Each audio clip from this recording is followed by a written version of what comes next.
I think it would be appropriate at this time to congratulate our Master of Ceremonies and the Chairman of the Illinois Golf Hall of Fame, Bill Erfurth. Bill is not only a member of this Hall of Fame, but he is now a member of the National PGA Hall of Fame.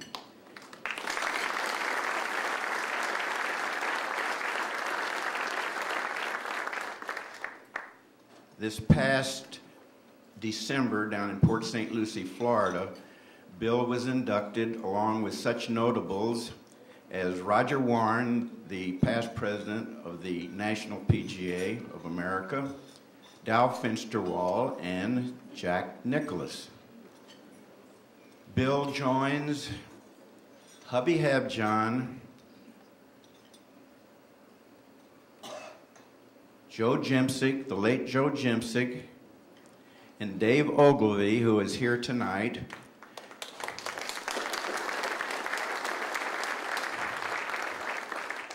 Bill joins those three gentlemen as the only three golf professionals from the state of Illinois to ever be inducted into the National PGA Hall of Fame since its inception. So congratulations, Bill, on a great PGA career. A job well done.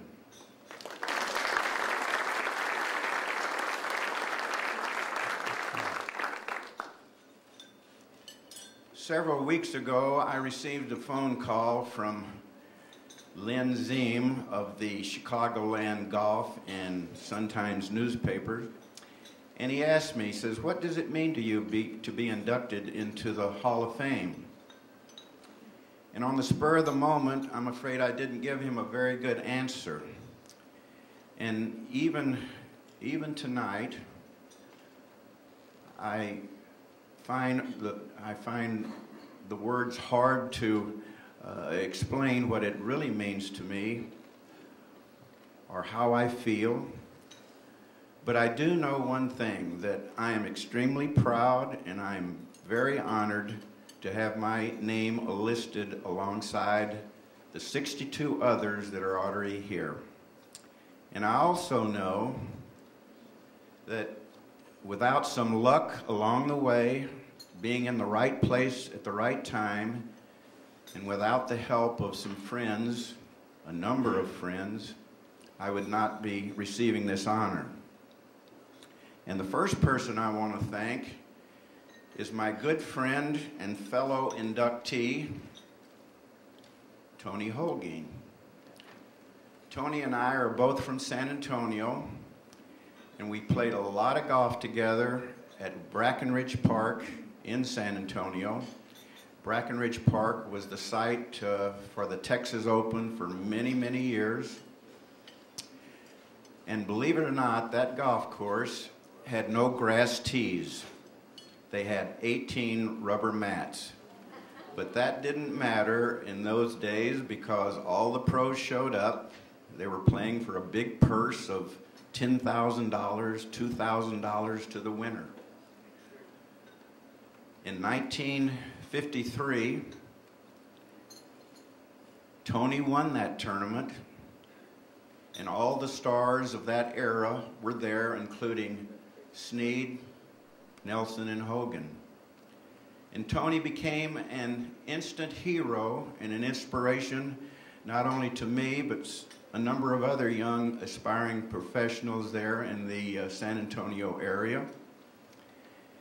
And when I decided to turn pro, knowing that Tony, who had preceded me, was the pro at Midlothian Country Club here in Chicago, and also playing the winter tour during the winter months, I went to Tony and I said, "Tony, I would like some advice. What do you suggest? I'm thinking about turning pro."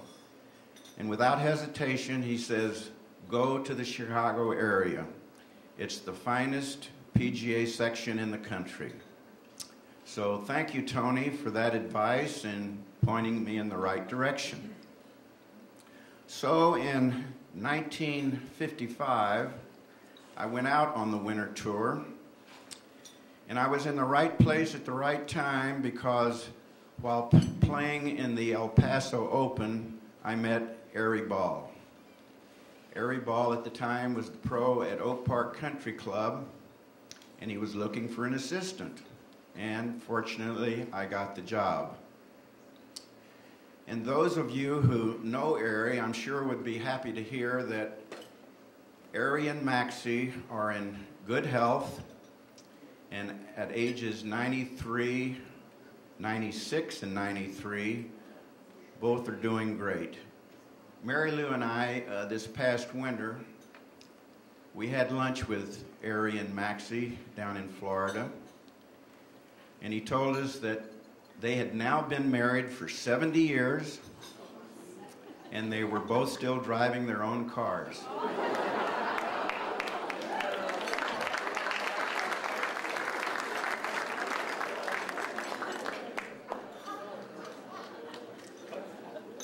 And if today you would ask Ari how his golf game was, if he was still shooting his age, he'd say, yep.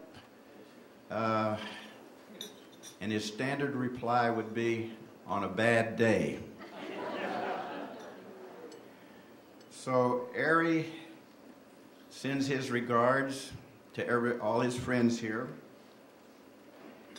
And I do want to thank Ari for 2 wonderful years as his assistant at Oak Park Country Club, for his leadership, and for helping me get my first head pro job in 1957.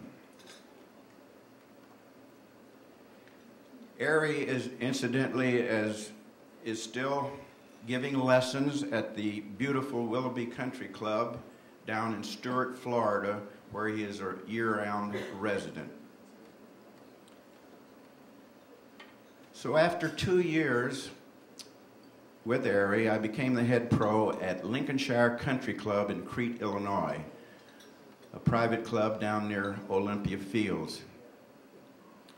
And not long after that, after I arrived there, I met a pilot, a captain for United Airlines by the name of Don Grissom. And one day we were talking, and he said, you know, I've made several trips with a young stewardess, a pretty young stewardess from Iowa, whose name is Mary Lou, and she has expressed an interest to learn to play golf and take some lessons. So one day after they had had another trip together, Don brought Mary Lou out to the golf course to meet me. Well, she wasn't pretty as Don had described. She was a knockout. And so I immediately offered her free golf lessons. And about a week later, she shows up for her first golf lesson, and she looked terrific. But she didn't have any golf clubs. So I thought a minute, and I went in the back room, and I came back with my 1-iron and a extra large buckets of balls, and we went out to the driving range. And I don't know how long that lesson lasted, but I do know it's the longest and most exciting golf lesson I'd ever given. And I told her, I said, Mary Lou, until you can hit this 1-iron out of a tight lie, over a water hazard, to an elevated green, you're going to have to come back for more lessons. Two years later, she still couldn't get that 1-iron off the ground. But by then, I'd talked her into marrying me.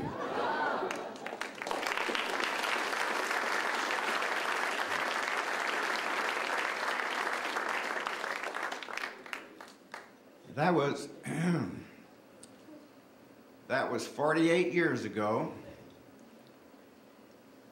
and if it weren't for her support, her love and affection, all those years, I would not be standing here tonight. Mary Lou, would you please stand?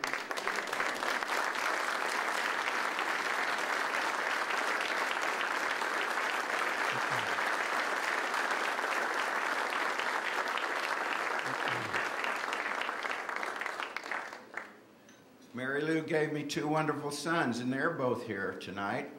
Scott is from Round Rock, Texas, a suburb of Austin, and has given us two wonderful grandchildren. And my older son, we call him Skip. Most people know him as Skip instead of Bill.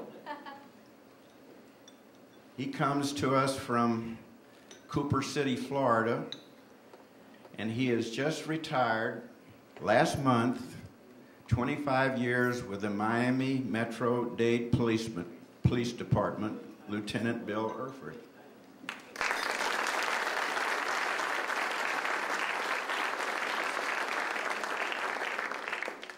I guess I'm getting old having a son retired, but he has already started his second career in the movie business, so he's busier than ever.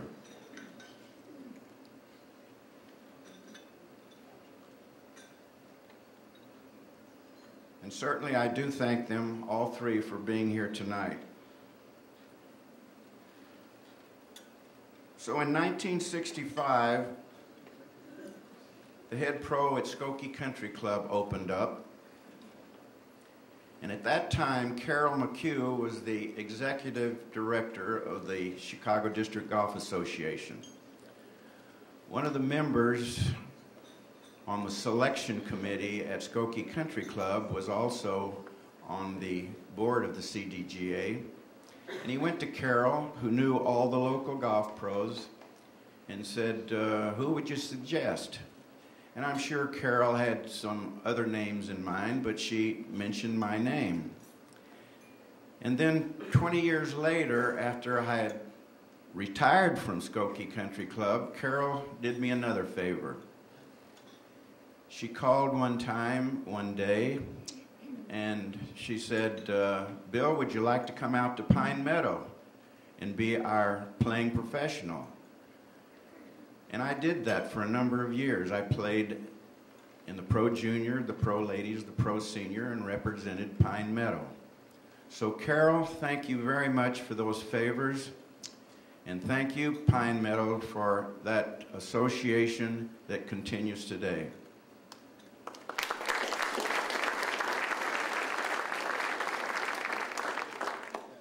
And as a note of interest, Carol McHugh was a member of the very first class ever inducted into the Illinois Golf Hall of Fame, and that was 18 years ago in 1989.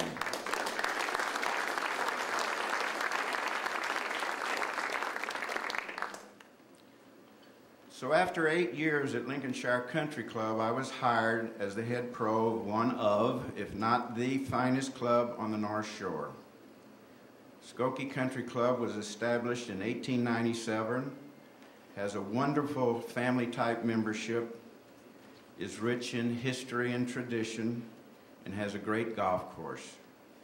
Skokie hosted the 1922 U.S. Open, won by Gene Sarazen, who was 20 years old. And he was made at that time an honorary member. And he came back to play Skokie Country Club on a number of occasions, and I was fortunate to have known him and played golf with him a couple of times. I want to thank Skokie, the members who are here tonight,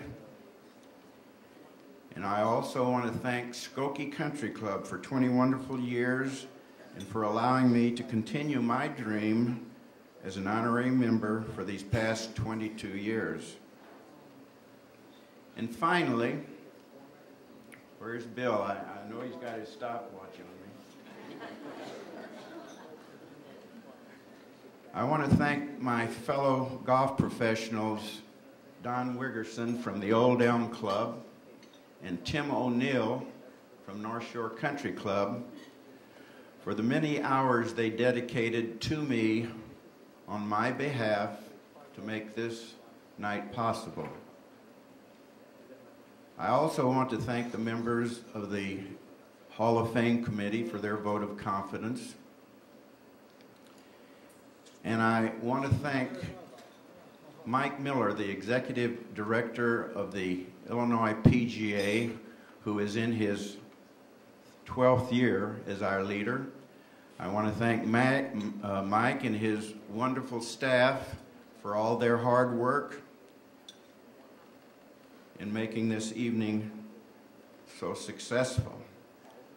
And so, on behalf of the Fowlis brothers, myself, Tony Holguin, and Hal, I thank each and every one of you for being here and making this night a memorable one. Thank you.